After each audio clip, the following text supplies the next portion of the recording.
قل هل يستوي الذين يعلمون والذين لا يعلمون إنما يتذكر أولو الألباب.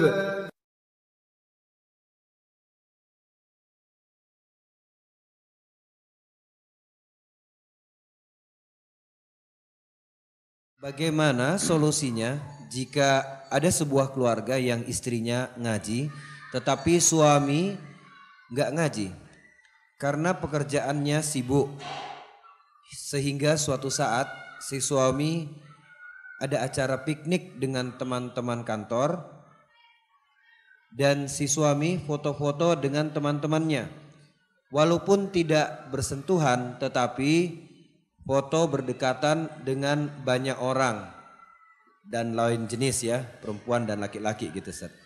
Si istri cemburu dan istri marah. Pertanyaannya, apakah istri yang cemburu itu berlebihan? Padahal si suami merasa biasa-biasa saja dan merasa tidak bersalah. Bagaimana yang seharusnya yang bisa saya lakukan? Mohon nasihatnya Ustaz. Baik. Bismillahirrahmanirrahim. Salatu wassalamu ala Rasulillah wa ba'd. Seorang istri yang melihat suaminya seperti itu, kalau cemburu ini tidaklah berlebih-lebihan.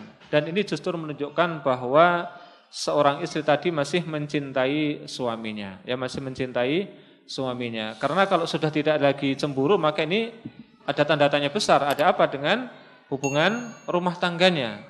Maka ini tidaklah berlebihan.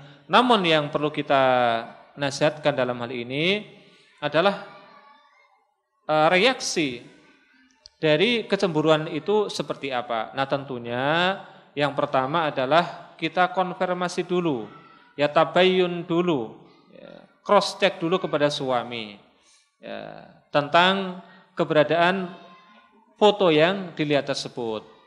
Ya, sampai sejauh mana, kemudian kenapa kok harus seperti itu dan seterusnya kita cross check. Nah setelah kita mendapatkan jawabannya, kemudian kita berusaha untuk memberikan solusi yang terbaik ataupun sekedar mengusulkan kepada suami, karena biasanya nun sewu ya seorang suami ini seperti seorang bapak ataupun seorang orang tua kepada anaknya. Jadi mereka terkadang suka selalu merasa benar. Maka oleh karenanya, karena melihat begitu besar hak seorang suami kepada istrinya, maka hendaknya janganlah kemudian seorang istri itu terkesan menggurui kepada suaminya. Sampaikanlah dengan kata-kata yang santun, yang akan bisa menjadikan hati sang suami itu luluh dan bisa menerima nasihat yang dia berikan. Nah kemudian yang kedua, hendaknya dia memperbanyak berdoa kepada Allah Subhanahu wa ta'ala. Jadi jangan sampai kemudian kesibukannya mencari ma'isyah, kesibukannya di dalam menjalankan pekerjaannya akan melelehkan dirinya dari tugas yang sangat agung, tugas yang sangat mulia, itu untuk memperoleh kebahagiaan hidup di akhirat. Karena bahwa tatkala seorang itu senantiasa hidup bersama dengan teman-teman yang semacam itu, dia nanti akan lama-kelamaan akan berubah, lama-kelamaan akan bisa terseret ke dalam berbagai macam kemaksiatan.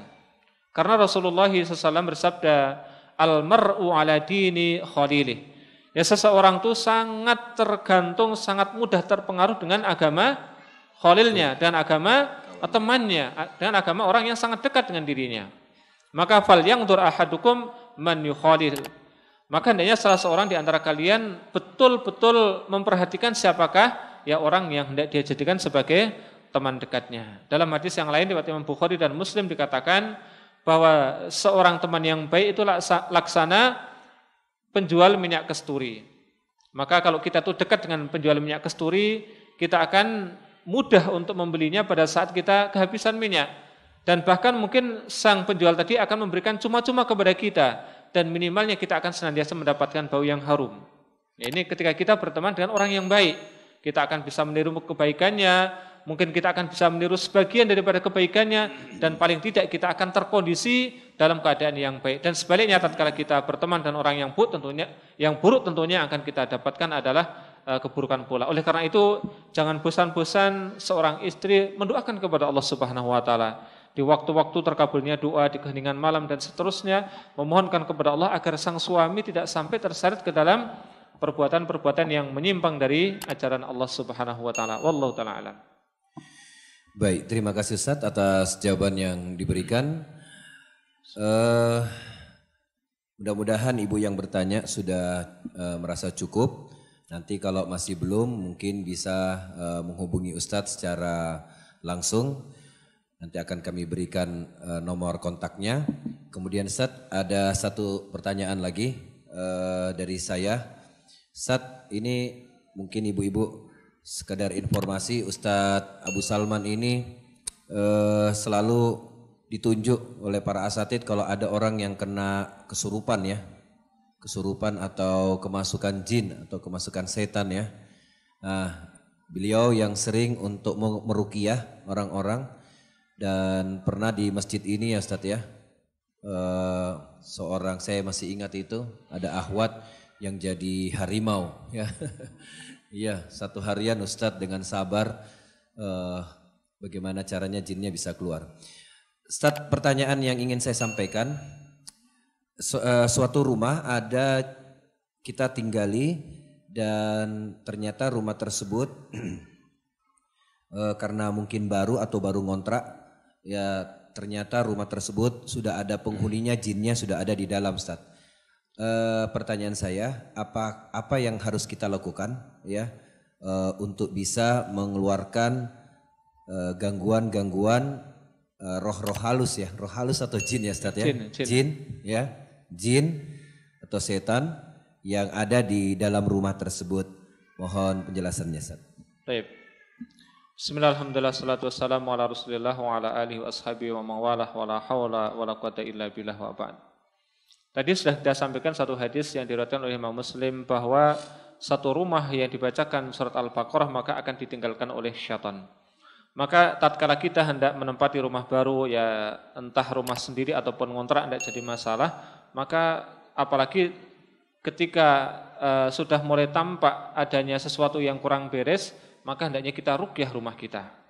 Ya, kita ruqyah rumah kita bacakan surat Al-Baqarah sebagai bentuk permohonan kepada Allah Subhanahu wa taala untuk mengkondisikan rumah kita supaya nyaman, ya tidak diganggu oleh syaitan. Ya, kita baca surat Al-Baqarah dari awal sampai akhir.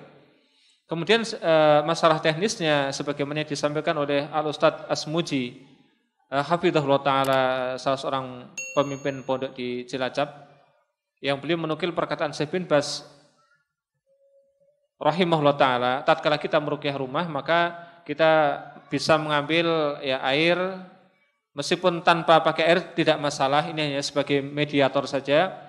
Kita ambil air, kemudian selama kita membaca maka tangan kita itu kita masukkan ke dalam air tadi. Ya, dan tatkala sudah selesai kita tiupkan ke air tadi, dan kemudian sembari kita memohon perlindungan kepada Allah membaca ta'awudz, kita percikkan air tadi di seluruh penjuru rumah kita, seraya kita pun berdoa kepada Allah Subhanahu wa taala sebagaimana doa yang juga beliau ajarkan, yaitu yang ini kalau tidak salah diambil dari kitab Al-Adhkarnya Imam Nawawi. Ya ma'sal jinan, wahai sekalian para jin, unsidukum kama ansada Sulaiman ibnu Dawud. Ya, aku meminta kepada kalian sebagaimana yang telah diminta oleh Sulaiman bin Dawud, an la tadharu li, hendaknya kalian tidak sampai menampakkan kepada diriku.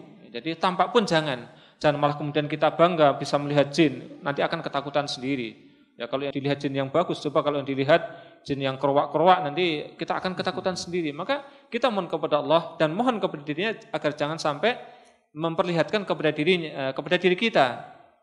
Wala tu'dhuni, dan janganlah kalian menyakiti kami. Udah itu, biarlah kalau mereka mau hidup ya silahkan hidup, karena mereka juga memiliki hak untuk hidup. Namun yang penting janganlah sampai para jin itu, ya kita minta baik-baik, janganlah kalian menampakkan kepada diriku, dan pula janganlah kalian kemudian mengganggu kami. Ya wallahu ta'ala. Mungkin demikian para jin. Baik, terima kasih Ustadz atas jawaban yang diberikan. Jadi ada caranya ya Ustadz ya? Iya, insyaallah ada caranya, untuk salah satunya membacakan surat Al-Baqarah ya Ustadz ya. Ustadz, sambil menunggu Ustadz Arifin Ridin hadir, saya ingin bertanya kembali satu lagi Ustadz tentang masalah ain. Mohon antum jelaskan Ustadz Apa yang dimaksud dengan ain tersebut? Baik. Air biasa, ya kita ambil air biasa, ya air yang apa namanya, ya air biasa saja, air umum ya yang kita dapatkan di rumah kita, air apa saja, dan kemudian kita bacakan di sana. Dan ini bagi orang-orang yang fatwanya Syekh bin Baz, bagi orang-orang yang terganggu sihir pun itu bisa, insya Allah bisa sembuh biidznillah ta'ala dengan cara seperti itu. Ya, saya pernah meruqyah salah seorang perempuan di salah seorang akhwat di daerah Serandaan Bantul, di lokasi dulu teman-teman KKN itu melakukan KKN di sana. Karena kebetulan Pak D dari si perempuan ini memang pawang jin. Nah kebetulan Pak D-nya itu salah menempatkan jinnya dan mengenai keponakannya sendiri dan pembantunya keponakan itu. Jadi ketika satu ini kambuh, dua-duanya kambuh, dan itu bikin geger di rumahnya. Nah kemudian setelah kita ruqyah, alhamdulillah 2 kali, dan saya sama sekali tidak menyentuh, jadi jangan kemudian dibayangkan saya dembok-dembok, tidak. Saya sama sekali tidak menyentuh, dan yang memegangi adalah seluruh para mahramnya. Mereka pegangi, saya cuma bacakan saja di dekatnya. 2 kali bacaan, alhamdulillah Allah berikan kesembuhan. Dan kemudian saya menasihatkan sebagaimana nasihatnya Syekh bin Baz untuk memandikan perempuan tadi selama sepekan, pagi sore, ya, dan lebih bagus lagi air hujan yang langsung diambil dari langit.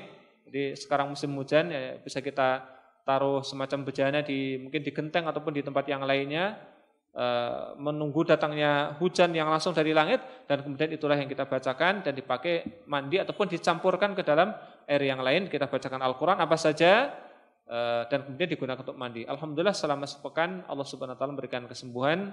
Dan ketika pada saat pertama kali kita datang ke sana, si perempuan ini lari dan kemudian harus sampai dikejar-kejar dan dicari selama beberapa menit. Ketika saya datang ke sana kedua kalinya, alhamdulillah si perempuan ini sudah siap menunggu dan minta didoakan lagi dan diberikan nasihat. Di Allah Ta'ala airnya adalah air biasa Pak Rajendra, ya. Jadi bisa kita manfaatkan. Saat ini ada pertanyaan dari pendengar Radio Muslim, kami bacakan Ustaz, baru aja masuk. Assalamualaikum Ustaz, saya mau tanya, warahmatullahi wabarakatuh. Apakah di rumah-rumah yang masih ada gambar-gambar makhluk hidup maksudnya, dan kita apabila kita berdoa di rumah tersebut, apakah menjadi suatu penghalang doa kita dikabulkan oleh Allah Subhanahu wa taala? Mohon penjelasannya Ustaz. Baik. Memang secara eksplisit doa seseorang tidak akan ditolak oleh Allah Subhanahu wa taala dengan adanya gambar-gambar ataupun patung atau apalagi anjing di dalam satu rumah. Namun bahwa tentunya ketika kita berdoa kepada Allah Subhanahu wa taala, kita menginginkan ada pihak lain yang membantu doa kita. Nah, tatkala kemudian di dalam rumah kita itu ada gambar dan yang semacamnya, maka Jibril tidak masuk ke dalam rumah kita. Berbeda ketika rumah kita tidak ada gambarnya dan macam-macamnya, maka kemungkinan di sana ada malaikat Jibril dan malaikat yang lain masuk ke rumah kita. Tatkala kita berdoa kepada Allah Subhanahu wa taala, mereka pun akan mengaminkannya. Ya, wallahu taala alam. Baik, terima kasih Ustaz, jazakallah khair atas jawaban yang diberikan. Waktu kita sudah habis dan terima kasih banyak atas nasihat-nasihat yang diberikan. Sedikit untuk menutup Ustaz, mohon sedikit kesimpulan dari pertemuan kita pada kali ini dengan tema Baiti Jannati, rumahku adalah surgaku. Mohon fadil Ustaz. Bismillahirrahmanirrahim. Ikhwati wa akhwati rahimani wa rahimakumullah, bahwa